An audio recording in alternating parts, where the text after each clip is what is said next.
This is డిఎల్ఎన్ Sastry.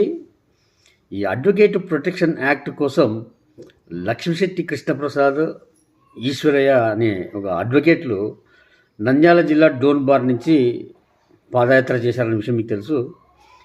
ఈ సందర్భంగా ప్రభుత్వాన్ని సంప్రదించి మాకు రక్షణ చట్టం అవసరం అడ్వకేట్లకు అని రిప్రజెంటేషన్ ఇవ్వడం జరిగింది.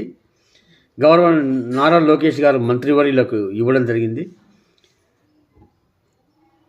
ప్రభుత్వ ఆదేశాల అనుగుణంగా మీరు న్యాయశాఖ మంత్రివర్యులను మాన్యశ్రీ ఎన్ఎండి ఫరూక్ గారిని కూడా కలవమని చెప్పడము, వారి ఆదేశాల ప్రకారంగా అదే సందర్భంలో మేము కూడా కలవాలని చెప్పి ప్రయత్నం చేయడం జరిగింది. సో ఆ సందర్భంగా గౌరవ మంత్రివర్యులు న్యాయశాఖ మంత్రివర్యులను కలవడం జరిగింది. ఇస్తూ ఒక రిప్రజెంటేషను, ఒక చట్ట యొక్క ప్రతిని, ఒక కాపీని ఆయనకి ఇవ్వడం జరిగింది. వారు కూడా చాలా ఉన్నతంగా స్పందించారు. నాకు విన్నాను ఈ విషయం గురించి, నేను కూడా తెలుసుకున్నాను. నా యొక్క ప్రయత్నం ఖచ్చితంగా చేసి మీకు సహాయ సహకారం అందిస్తాను, ప్రభుత్వ దృష్టికి కూడా తీసుకెళ్తాను, సాధ్యమైనంత త్వరలో ఈ సమస్యను పరిష్కరిస్తానని చెప్పి గౌరవ మంత్రి గారు చెప్పడం జరిగింది. సో ఈ సందర్భంగా ఒక అద్భుతమైనటువంటి పరిణామాలు జరుగుతున్నాయి అనుకోవాలి. ప్రభుత్వము స్పందించింది, గౌరవ నారా లోకేష్ మంత్రివర్యులు స్పందించారు, న్యాయశాఖ మంత్రివర్యులు సహకరించి సహాయం చేస్తామన్నారు. సో ఇవి క్రమంలో జరిగేదేమంటే న్యాయవాద చట్టము, రక్షణ చట్టం అనేది అవసరం. సో ఆ చట్టం కోసం సాధిస్తాను, నేను ప్రశ్నిస్తాను, ఆ చట్టం వచ్చే వరకు నేను పోరాడతానని చెప్పి చాలా స్పష్టంగా ఇద్దరు న్యాయవాదులు చెప్పడం జరిగింది. ముఖ్యంగా ఇప్పుడు రాష్ట్ర బార్ కౌన్సిల్ ఎలక్షన్స్ జరుగుతున్నాయి.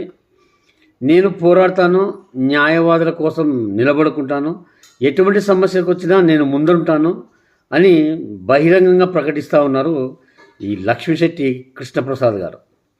సో వారికి ఓటు వేయించి గెలిపించి ముఖ్యంగా ఒక బాధ్యతని ఇవ్వండి. ఆయన నేను ఏదే చేస్తానంటున్నారో ఆ పని చేయగలుగుతారా లేదా అనేది ఒక అవకాశం ఇవ్వండి. ఎందుకంటే ప్రశ్నించేవాడు, మాట్లాడేవాడు, ధైర్యంగా నిలబడుకుంటాను అనేవాడు ఈరోజు సొసైటీకి అవసరము.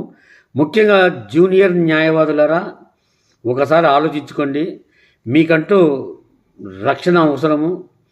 సీనియర్ న్యాయవాదులకు ఒక గౌరవము, పరిచయాలు, అట్లా ప్రభుత్వ పరంగా కానీ, రాజకీయ పార్టీలతో పరంగా కానీ, పోలీసు పరంగా కానీ, మిగతా ప్రభుత్వ కార్యాలయాల ద్వారా పరిచయాలు ఉంటాయి. సో కొద్దిగా ఆలోచిస్తారు. జూనియర్ న్యాయవాదుల దగ్గరికి వచ్చేసరికి ఆ స్థాయికి ఎదగాలంటే చాలా టైం పడుతుంది. కానీ ఆ టైం సొసైటీలో లేదు. సొసైటీ అత్యవసరంగా మాకు న్యాయం కావాలి, మాకు అన్యాయం జరిగితే మేము సహించమనే సిద్ధాంతానికి వచ్చారు. అటువంటప్పుడు చట్టం అనేది ఒకటి ఉండాలి, మీ తరపున ప్రశ్నించేవాడు ఒకటి ఉండాలి, నిలబడి మాట్లాడే ఒక నాయకుడు ఉండాలి. కాబట్టి ఈ లక్ష్మీశెట్టి కృష్ణప్రసాద్ని గెలిపించి ముఖ్యంగా బాధ్యతని ఇవ్వండి. తను ఈరోజు 450 కిలోమీటర్ల పాదయాత్ర చేశాడు, పోరాడాడు, నిలబడుకున్నాడు. ఈరోజు నేను నిలబడుకొని మీకు చేస్తాను, నాకు బాధ్యతని ఇవ్వండి అంటున్నాడు. దయచేసి బాధ్యతని ఇవ్వండి, గెలిపించండి.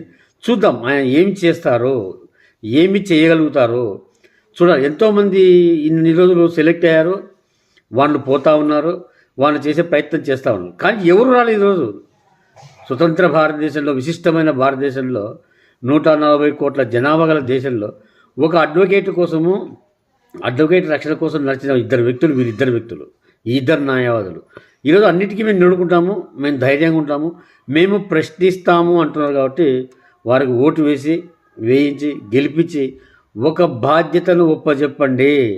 ఆ బాధ్యతను నిర్వర్తించారా అనేది వారికే వదిలిపెడదాము. సో గెలిపించి ఒక అద్భుతమైన విజయాన్ని ఇస్తారు, ఒక బాధ్యతనిచ్చి తనను ప్రశ్నిస్తారు అని ఆశిస్తూ ఉన్నాము. దయచేసి గెలిపిస్తారని చెప్పి ఆశిస్తూ ఉన్నాను. జై హింద్, నమస్తే.